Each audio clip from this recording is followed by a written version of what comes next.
Mesdames, Messieurs, bienvenue à ce débat en marge de l'élection à la mairie du 25 novembre prochain. Dans un premier temps, permettez-moi de vous présenter les acteurs de ce débat. Tout d'abord, 3 journalistes ont gentiment accepté notre invitation, soit José Poitras de CHRL RNC Média, Louis Potvin du journal Le Quotidien et Progrès Dimanche, et Daniel Mignot du journal L'Étoile du Lac. Merci à vous 3. Maintenant, il m'a fait plaisir de vous présenter les 3 candidats à la mairie de Roberval. Je vous les présente par ordre alphabétique. Tout d'abord, M. Julien Guillemette, M. Guy Larouche et M. Michel Larouche. Passons maintenant au déroulement du débat. Dans un premier temps, les candidats auront 2 minutes pour se présenter. L'ordre de parole a été tiré au sort. Comme suit, en premier lieu, on entendra M. Julien Guillemette, en second lieu, M. Guy Larouche et troisièmement, M. Michel Larouche. Par la suite, les candidats auront à répondre à des questions sur les thèmes suivants: développement économique, développement touristique, taxes et services, et enfin le futur de Roberval. Chaque candidat devra répondre à 2 questions par thème, et encore là, l'ordre de prise de parole a été tiré au sort avant le début du débat. Une fois la période de questions terminée, chaque candidat disposera de 2 minutes pour conclure le débat. Encore là, l'ordre de prise de parole a été déterminé par tirage au sort. Les différents tirages au sort, comme je le disais tantôt, ont eu lieu avant le début de l'émission. Donc, bon débat à tous, et sans plus tarder, on débute avec la présentation de chaque candidat. Je cède maintenant la parole à M. Guy Larouche. M. Larouche. Mesdames et messieurs, bonjour. Je me présente, Guy Larouche. J'ai été enseignant en éducation économique, en démarrage d'entreprise, en entrepreneuriat. Je suis également formateur agréé dans 15 champs de spécialisation, soit au niveau de la bureautique, démarrage d'entreprise, la formation, l'enseignement, formateur de formateurs également, ainsi que communication. Également tout ce qui touche gestion, administration et commerce. Ensuite, je suis trésorier du Club nautique de Roberval. J'ai été également responsable des communications pour l'adoption des cartes maritimes sur le lac Saint-Jean. Et je suis bénévole à la traversée au niveau des embarcations de sécurité pour accompagner les nageurs. Je vous dirais, mon intérêt pour le poste de maire vient à un goût d'apporter du changement pour la ville, un goût de modernisation, de développement économique. Je pense que c'est même maintenant le temps de faire un virage à 180 pour axer vraiment vers l'emploi, mettre des priorités encore plus grandes vers la famille et le développement récréo-touristique. Messieurs, nous aimerions savoir qu'est-ce que vous comptez faire avec l'Agence de développement de Roberval. Je cède maintenant la parole au 3e candidat, M. Guy Larouche. M. Larouche. Comme M. Guillemette le mentionnait, l'Agence de développement est relativement jeune. Je pense qu'on n'est pas en mesure présentement de pouvoir porter un jugement ou prendre une décision concernant l'agence. Je vous dirais, ce qui est intéressant de l'Agence de développement, c'est que ça démontre l'intérêt des entrepreneurs locaux à vouloir s'investir et à vouloir améliorer au niveau de l'économie.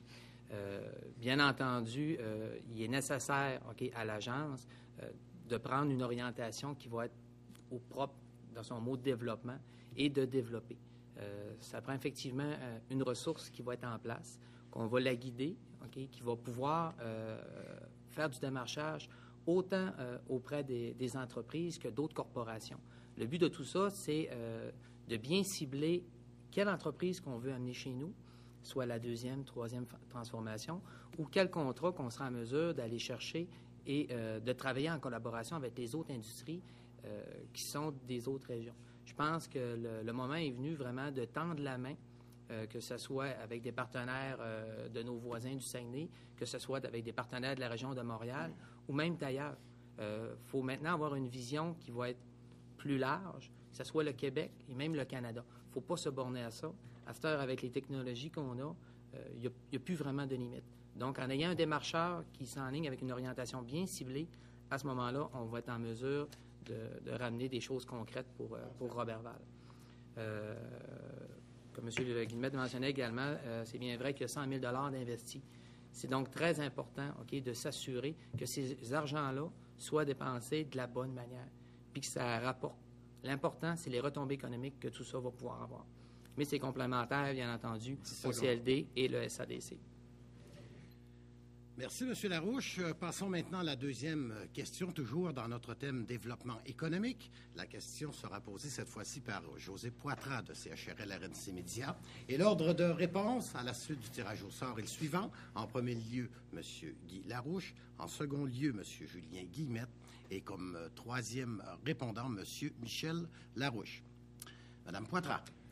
Comment vous y prendriez-vous pour diversifier l'économie de Roberval, qui est bien sûr fortement axée sur les services?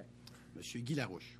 C'est une question qui est vraiment très intéressante et actuelle. Je vous dirais, la problématique de la ville de Roberval, c'est qu'on est une ville qui a une réputation, puis les chiffres le démontrent, on est fortement axé sur le service. On compte 4 000 emplois au niveau de l'industrie du service, comparativement à seulement 1 000 emplois au niveau de l'industrie. C'est un ratio qui est pas normal. Il faut vraiment qu'on diversifie. Ça passe par l'entreprise privée. C'est pour ça que tout au long de ma campagne, j'ai axé vraiment au niveau de l'emploi, au niveau de la diversification économique. On pense qu'à la deuxième, troisième transformation, comme j'en ai mentionné tout à l'heure. Bien entendu, l'Agence de développement est un outil à utiliser, mais il faut se servir également des autres intervenants locaux. On a également la Chambre de commerce qui peut nous aider à diversifier, à faire des ententes avec les entreprises qui sont existantes pour créer un genre de... Tu sais, je reviens souvent avec le mot partenariat, mais c'est ça qui est important. Parce qu'il faut tenir en compte que l'économie à l'heure actuelle, comme ça ne va pas bien à cause de l'industrie forestière, bien, il faut mettre en place vraiment des programmes, mais tous ensemble. C'est pas juste un maire qui peut tout changer, mais c'est le maire qui peut faire en sorte, qui va faire asseoir tous les intervenants locaux, puis qu'on va travailler main dans la main pour le développement. Mais il faut vraiment mettre l'emphase vers la deuxième, troisième transformation et mettre en place également que ce soit un incubateur d'entreprise, que ce soit des ententes aussi avec les entreprises afin d'offrir les locaux qu'on a à des coûts qui vont être intéressants. Quand on se part en affaires, ce qui est dur, le loyer, l'électricité, etc., les taxes au niveau de la ville.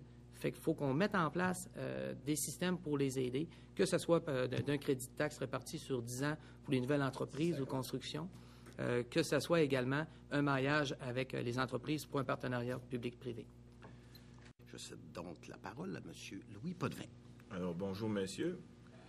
Est-ce que vous avez des projets concrets pour le développement touristique de Roberval? Je cède maintenant la parole à M. Guy Larouche. M. Larouche. Merci.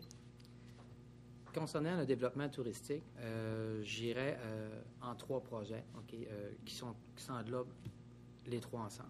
Premièrement, au niveau de la piste cyclable. Présentement, la piste cyclable passe dans le centre-ville, sur le boulevard Saint-Joseph. Ce que ça crée, c'est que, oui, ça fait un achalandage au niveau piétonnier. Par contre, au niveau de l'accès, au niveau des commerces, ça limite.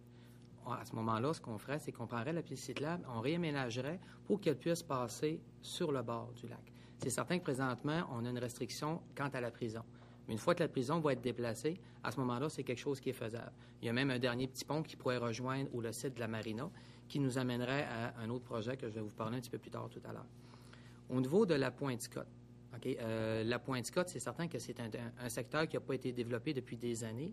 Et j'ai justement apporté dernièrement un projet de camping pour motoriser.